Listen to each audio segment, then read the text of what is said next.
Aku Tuhan, dapat meninggikan pohon yang pendek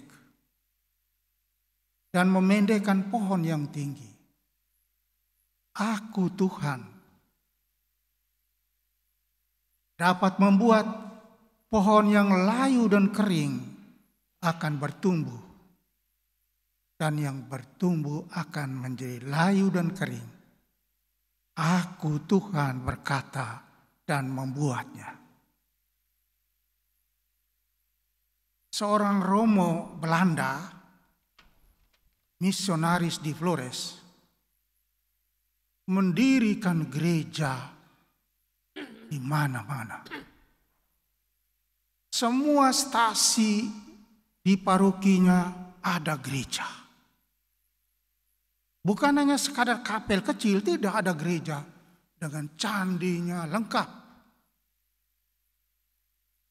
Dia sangat berbangga dengan apa yang dilakukannya.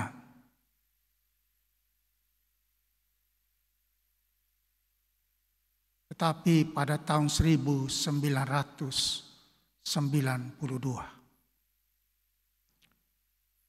ada gempa bumi dan tsunami melanda Flores.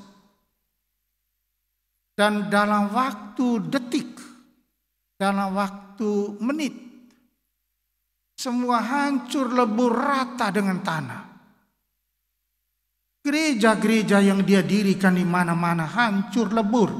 Tidak ada sisa, hancur. Demikian pun nyawa manusia.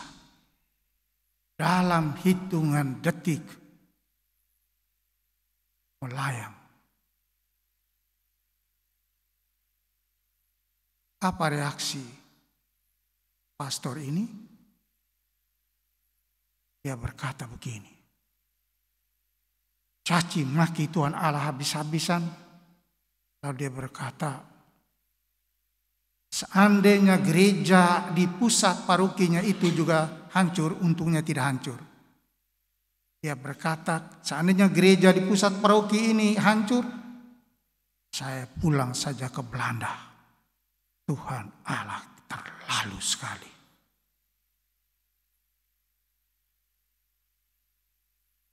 Apa reaksi umat? Umat bersyukur. Kenapa umat bersyukur? Semua gereja rata dengan tanah.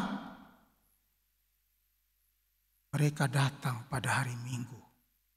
Bukan lagi beribadah di gereja yang megah, tetapi di tenda-tenda. Dan bukan hanya itu, umat mulai menggeliat. Yang tadi tidak pernah ke gereja, sekarang ke gereja. Ketika diejek oleh teman-temannya, engkau ini tidak pernah kelihatan.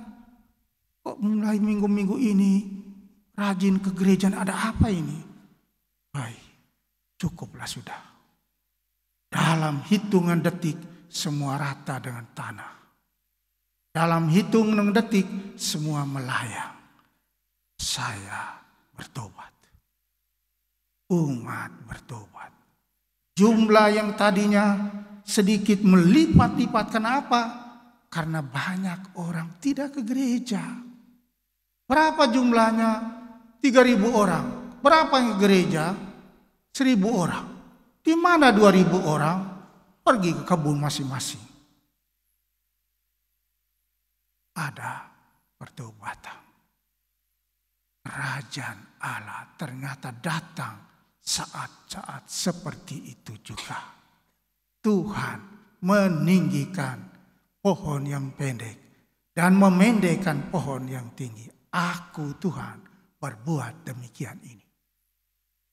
Maka pada saat itulah pastor ini pun mulai bertobat. Tidak mau lagi mendirikan gereja, cukup. Dan dia berkata, ternyata bukan bangunan fisik inilah yang paling penting bagi kerajaan Allah. Melainkan bangunan manusia yang didirikan di atas iman yang teguh, kokoh, kuat di atas Kristus secara diam tanpa ribut gaduh. Demikianlah perumpamaan kerajaan Allah yang kita dengar hari ini. Saudari-saudara yang terkasih, begitulah kerajaan Allah dibangun. Dia tidak dibangun di atas kegaduhan. Dia tidak dibangun di atas kebanggaan-kebanggaan manusiawi. Dia tidak dibangun di atas kesombongan-kesombongan kemanusiaan kita. Tidak. Dia dibangun dengan sangat-sangat tenang, hening. Taburkan, bertumbuh dan berkembang, menghasilkan buah yang berlimpah. Itulah kerajaan Allah. Maka kalau kita berdoa, Bapa kami yang ada di surga, dimuliakanlah namamu, datanglah kerajaan. Kerajaan Allah datang kemana? Kerajaan Allah datang ke dalam hati kita. Kerajaan Allah harus diberi ruang di dalam hati kita. Diberi tempat di dalam hati kita. Untuk apa? Untuk bertumbuh. Sehingga kita tidak menjadi manusia-manusia yang angkuh dan sombong.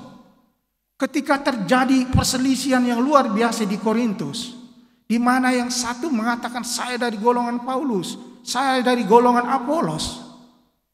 Paulus berkata, siapa Paulus itu? Siapakah Apolos itu? Paulus menanam, Apolos menyiram, tetapi Allah yang menumbuhkan, Allah yang menumbuhkan. Dan hidup kita itu seperti ini. Mungkin Anda menanam, Anda menyiram, saya menanam, saya menyiram. Siapa yang menumbuhkan? Allah. Itulah kerajaan Allah. Allah yang meraja, Allah yang memimpin, Allah yang menguasai, Allah yang menumbuhkan. Dan semuanya ini terjadi. Sehingga kita semua kadang-kadang merasa, kok bisa ya?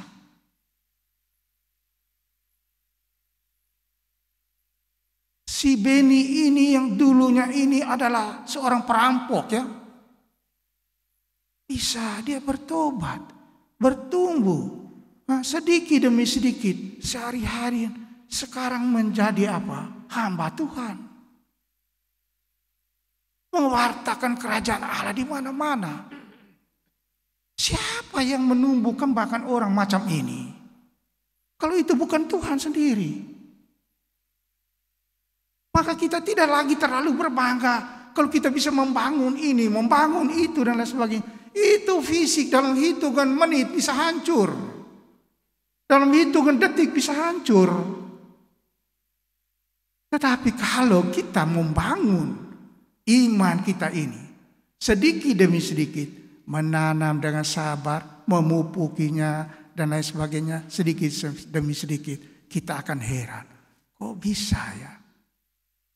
Pengetahuan saya kurang, pemahaman saya juga kurang, tapi iman saya begitu kuat dan dahsyat.